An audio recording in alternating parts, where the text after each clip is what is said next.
local khom te in vain in zavain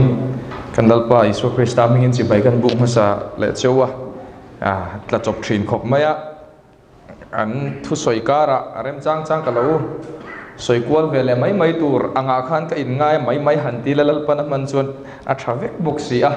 ka din mun tur voina po ka in chiang lo kan thenga kha stay sa kan thua speaker vele zo kan tilet boxi a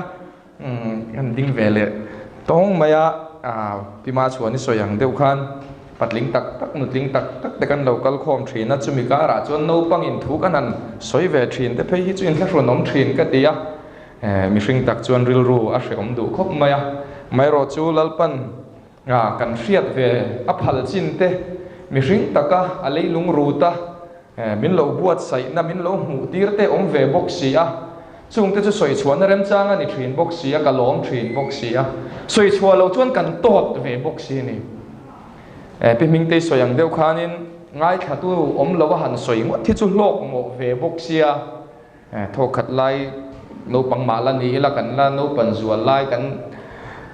tui chua wang lai kum song vel kan ni pok lai vel khan ka thian pa nen chau hian be thelin kan kal thina biak ina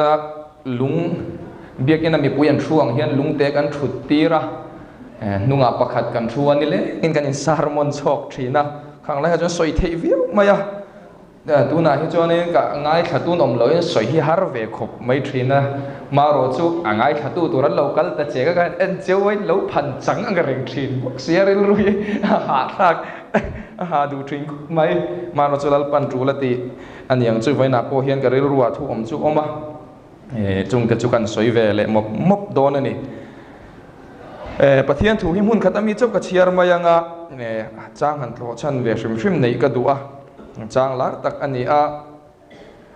zol nei zoela le khabu mi hi kan chiar te ang zol nei zoela le khabu bung ni chang song pani le song pathum lalpa chuan chu ti chung point tu na in thin lung zong in chong in trapin lunga in kalam lo hoi ula in puan ni lovin in thin lung thler ula lalpa in pathian lam chu hoi ro ani chu khongai thei tak le lai nat na akhat thinel le ngil nei nanga thil thalo la kalam le thrin ani ati a lalpan thu kan share te kan zata no mi som sak ro se amen tong trai ni hun tran pa ka mang to lo mayanga tun lai garil ru atlana chu ni dang ang thovin amak ka tia kan soi ho ngai lo wa san pa hian phone in kan in bengai bok lo helaya thu khom te hi garil ru om khan ron lor le na sa to maya pi ma chuani ron soi te phei kha chu in zul em maya mangai na chung chang le tun kan ram din mun awanga mang an na chung chang hian ka thin lung anor na me ma karil ruat lak dan taka phei chuan keima hi po hi ka in du khop lova kamang ang lo hi kamang poi ka tia kamang ang lo lutuk hi lalpa ne na mang an na dika mang an na tha amang ang thei turin ka trong trai ka dil ringot mai ni kan ma thil lo om tur le kan sual na ina van lal thu thenga tong to awanga kan chunga hrem na lo thleng tur mu a hria a oi si te hi kan mang ang lo hi ka mang ang ani chu chuan min nor uta zara kan tong trai ve kan thing thria pathian ma lalpa ke le ka pa chung te chuan ilaka thil kan ki sual ta ilaka kan ui reta ngai dam kan ngaya isiam thar kan ngai zangai na kan mamo khongai na kan mamo ni kan tia ka hroka chin chung lam mi chuan ke le ka pa chung te chuan ati tak na ka thin lung chuan ka tel ve lo titlat ka kamang ang ani kan pathian ni ka han chu thina mi sia hi bible atangin ka thiam ang ka thir thina chingai poimo pathian ani boxia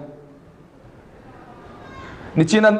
pima chuni ron soi tang phei ka chon kan veng te khami zong khan di boxia presbyterian in kan ko ran thuru rena phei chuan mi zong hi bul thu mun le unaw ve kan ni kan tile nga la mi zo cho pon ni lo vai kan hu sit dumka kan ti te necro kan ti te zong nen kan bul thu mun le unaw kan ne chu kan pom kan ti loi boxia ma se kan thin lung tak in midang boral na turang mang an na hi kan ei phalowa tun lai thu thung fa te kan soi fo he pathian thu o ya zom in ti le soi seprotui em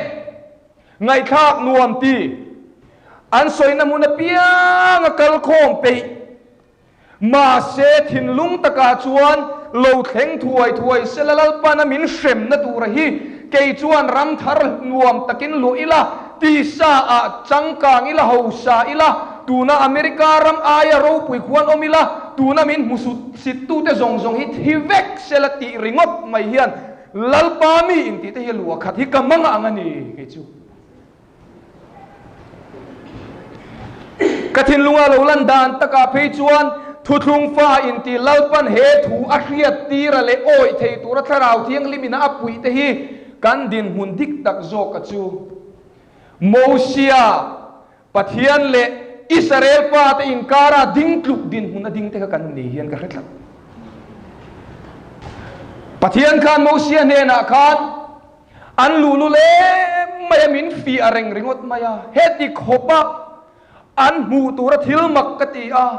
ro pui taka ka hruai chuak to chung po in min fi areng maya ka du lo zong in an om reng maya lul reng mai hi ka ne lu tu ke mai kati lum vekanga nang ma changin chithar ka din ang eti ani kha tu na tu thung fa te chu tiang chuan min ti sela yes kan tiang ti thuai ro lalpa cái mà chuan chithar din vat ro ti tur ma ni basial pathian thu oi in tin kan khatani pa ina mangai pui lo fa kan ni chu kai chu kam manga angani Mosia chuan in tin nge ti lalpa inam khan Israel fa te inam khan an ni ji ale an chunga kut itha ka ro pui takai hruai chu alo hreto tu nam dang zong in eng tin ngen ngaya chuti ti lum le mai si chuan an pathian chuan a hruai chuak da chenga thalera ti lum mai turin a hruai chuak an ti chenga si na ti Mosia chuan ma sial thei to lo lalpa ma sial sakani chumole chu lalpa mi dik om dan ani Zoram chulalpa masial puilo mani masial ring tu kan ni zeli mang an kha kan ni ka thu riat pakhat phei chuan ka ril ruwa pa von te lu lem Zoram thar kan chuan kai huna a cabinet minister ni vel lo lawa lo politics lo khel ru te po kan om nio mani chumale rap thak lom hian ka ti chutiang ani chuan ram thar dong tla kan ni chuang lo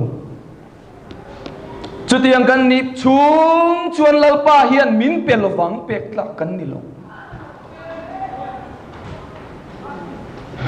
a thanem ngai na anga thanem ngai puya suam mang to tu khoriat lo ni na ne tenan tuam dam pe lo chilan cha ka an he la tuam dam tur khopa pa thanem ngai pui tu tur lalpa mi kan ni ba hun te lu lem chuwang tak chuan he ram sual na hi he nam sual na hi ka sual na ni kan ti theya hunani ta po chuan ke po ka in du khop lawa poi ka ti a lalpa ma mang an ka dil mot mai ni mang an kan dil hunani lalpa ma a hian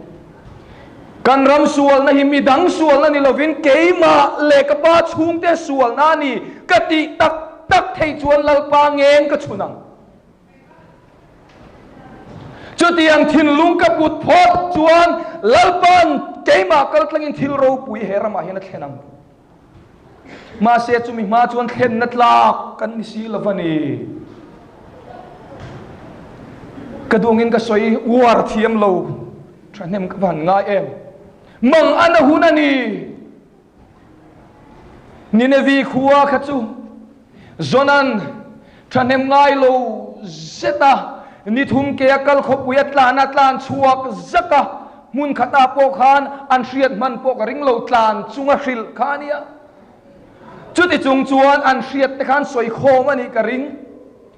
te khina nei zol lo ni ta sela zar ko ta in sual lu tu katin hreman vel chawanga solai KFC om na chan mari vela chuan in boral don tin hrevel chawang an soi khom aniam tlan chunga soi ani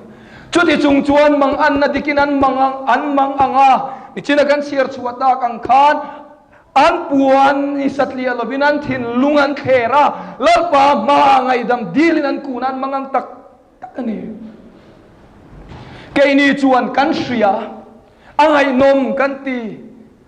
shetak tak hi kan tamania pusai khuma in lar na pudar phoka in lar na pusai chuma puchong khupa pastor chona chumi khamidang pona ti chu chuan mutharasin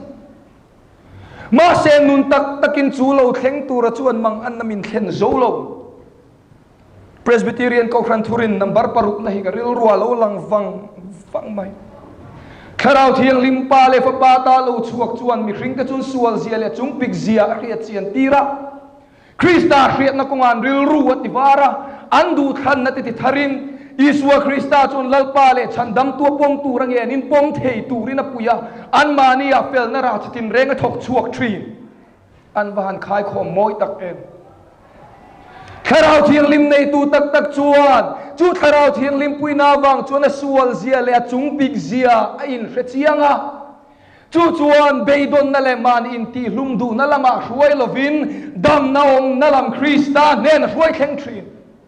zoramin kan mamo kan va mamo te lul em tu na hian ka te bima chuni ron soi tang khana lang chiang hle mai wain le riak nei liam tuam dam na tur man rokeng khatu te emo an ni yati kha adik ka pati te lul em kan ramdam na tura tu te emo ina ran riak len wain ken na hi mitlem te chokan lani tin ni athu thung ria na zong hian wain le riak kan keng lowatin ani arama tlangau na zong atlan kual tam na zong akar kalak ti zau na zong akheng thui na zong hian riak le wain kan keng tel thin lowatin ani kan ramadam theilo ni mani intel ve du lo mani nam sual na mani inda thachunga rong bol chu e o ya har tekhin thu kan soi mango kan sardam lo na tak sela vakal ngot te nun be dong ni sela e kan sarilo ni ve ni mo lungai reng su lalpa nge mo inat na manghian ria tir che duniang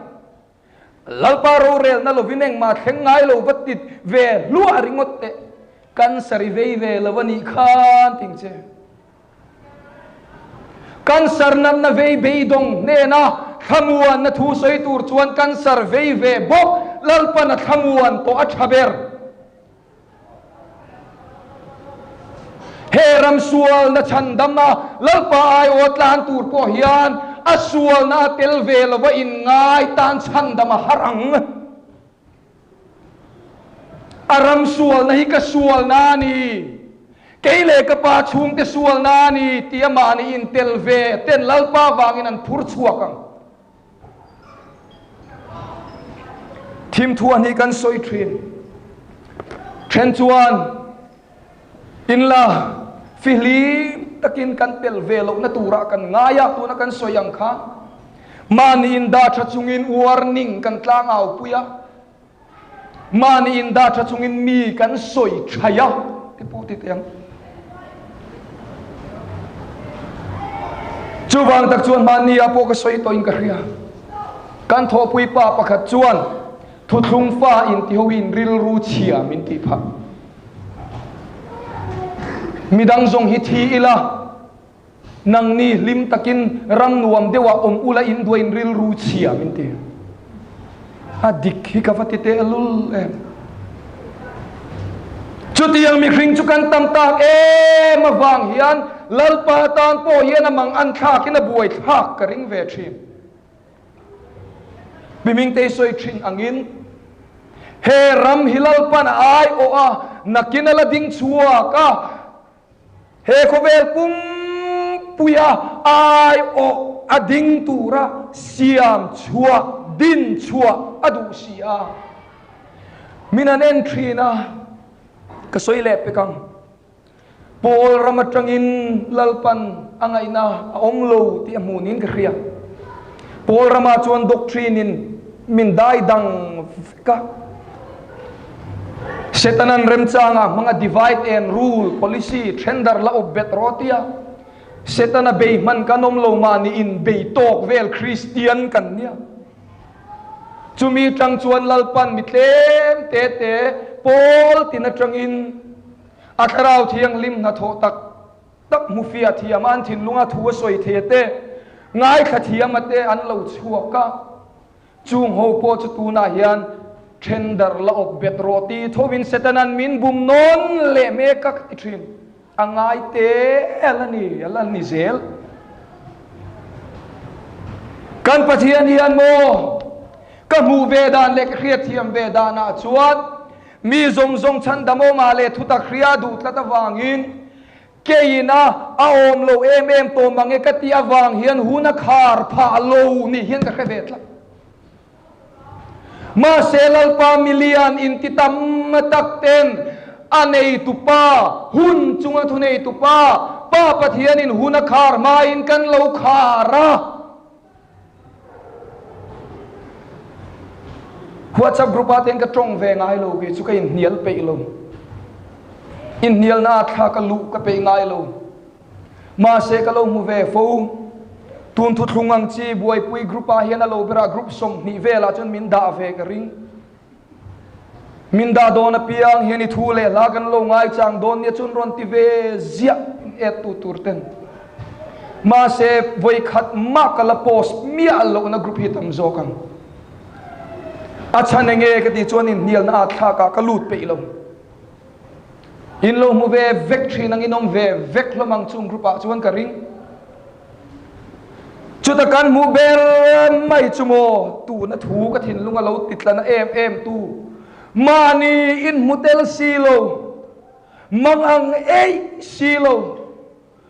kan thisen ang pu ka thisen ang a thisen luang ve ka thenom pa ka thenom nu ka unau pa ka unau nu boral turina thin lunga mang an na chete ma then saklo mani masial lalpa million inti mani thua hun lo her dang lam ve the in ngai emoti tur anga thu soi ching kan batam tak em lalpa mi man tak pe le lalpa mi bia katen thepato pin hui khom na an thoka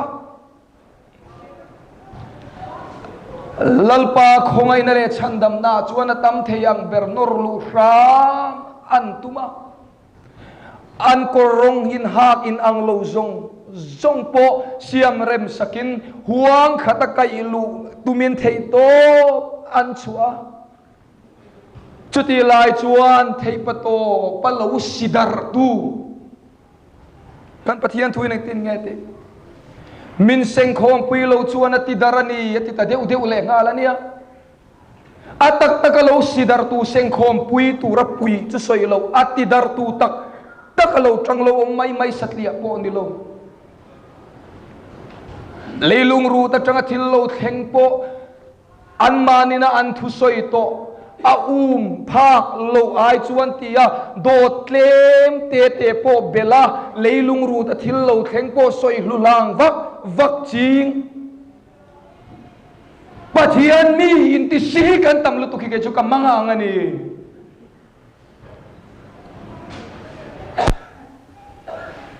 pol chua kho zinga hin ka tal ve fowa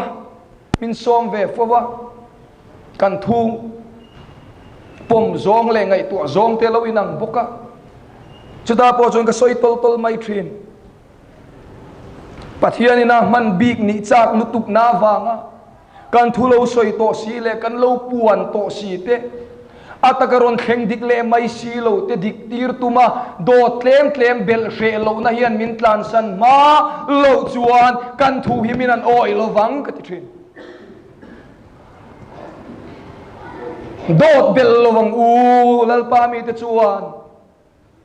ahun kan lo shefu lo wani po in kan shefu lo wani mai lo mi huai sen tak chuan ma ni dik lo na apom thi na ni chu zok chu ni pathian mi in ti sima ni dik lo na thup tu ma do ne na tlangau zui ngam kan tam lu tuk te kan ramadam thei lo wani hi kan hriat lo chuan hriat lo mai ngam tur tuna po September tha vel hian ami chiar puyan ron nei le don an ti hi lo ral khel le na sato kho mai phone po thum thum vel chu kai pon chu mi chung chang bi ka po ka dong le to pan card le Aadhaar thun zom hun deadline chung changa ni se zo min zot tunom renga achan chu tlan tam takan tlana tlan ten cashless transaction chu kumina thleng man turang zia zangte nak tuk mai thleng turang mai ten eng emo an soi treva an lo soi lak lo to sia ni kum vel an lo ang lak lo to sia thlen tiran tuma takathila om tak tak main Aadhaar amendment bill te po Lok Sabha ale Rajya Sabha tingen pass ti khriat main law ani main dan ani ma tang ko a ani angalo tlang aw lo tlan tok la bolon lalpa mi intivek oksi kamangang thrin ani chuta atlan vel wa angai khatupat lampo kan hau til tiang anron kalan ron soi lo om thiam po le lo o ya lo mang ang ngal zel ringot mai kan patam tak em Krista lungpuing heta ka ding mundang zong chu triau du pani ti la sangam tu ri em kan ni le ma bia ka thu soi lungpuya ka ding mundang zong chu triau du pani kan ti zok mai mayang e apoi via wak Ming tei thu soi lungpuya ka ding ma chuan ni thu soi lungpuya ka ding kan ti mai chuan apoi via wa Krista lungpui ngeta dina tu la lo mole zoram harro kamang hiwan ang thin tak em heng thu zong bul tran na le alai hol le tom na chu Krista chawan sia mani ropui dua tu tenemo kan aya khetlem zok ten min mu pathian theina tur le min mu zol nei theina tur be se ya tlan kan tam lutuk te zoram himangan kha kan ni himole a huwa chu kan ni mai YouTube pa polo ngai thale san tak taka chuan lalpan min man ve a kan thu soi te lalpan tharau thiang lima hria ka thi to china chuan mi hian em turamin ngai chin te po omalom an harsan na len bang anna mi zong ne nan share du lawan chungril te ne na min share min ron shila ek tia ti tur nge min ron ti thin huna omalom chunga po chuan kan hriat lo thil tam takan ron soi chang om thin ma selem changta ila lalpa awanga kalo ming that to na ka mang changka ila ka soya piang an ei duak huna om chung ho chu koi betlat thei to chu chuan enge hrin chua pol chuak pol ming maksak pui pian teu zel hi chu zoram zia ma na tanga setana na min bum to na lakal zel ani voina po hian pol ming chu nei chi alo ma sela chumi khami zui tu chumi khami thu soi o ya chumi ne na chawakal thin ane na local thin ate chu midang pathian thu soi an ngai thak don po hung tlat ching mani in pathian naramatlulut to Harawa bulkanti sa azolal pami kan kutrun zorama yan inen fiangu mi pakhat ro pui na tura pathian thulo thenga ni lavania ra thak viawang chuti ngalo monopolize tum kan mani chuan heram chan chin tha kan soi himo tu emo mi pakhat ming that na tura ni lova tu emo lar na tura ni lova lal biak sang ro pui na tura ni lova pi ming te lar na tura ni lo pi ma chuan ni ro pui na tura ni heklo nampum hipathian na du dana shrinau the na tura ni tu man mani ta bi ke mo lo ti su in ti sualang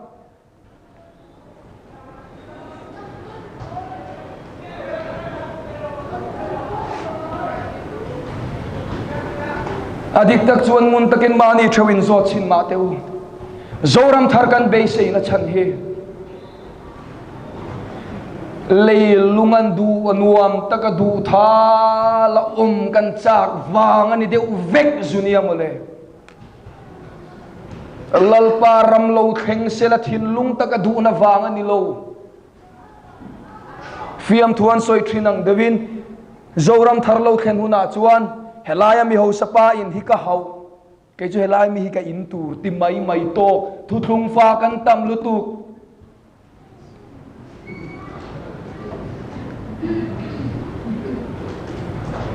chutiang lek ril ruputan lalpan mo phurna kan ko wahlana tum hi phur zo ruala ni lo mani in phata midang sual na zong zong aya po vana le khabua ika mingi zia khathai che zong mairo mausia na ti thuka dingom mani agenda aya pa pathian agenda ngai poi mo te din chuana tu ramani mani thanem ngai na le mani ro pui du na tu ra bang cho he ram hi ka be se ani chuan kat la don tho tho shle si in ka boral don tho tho ani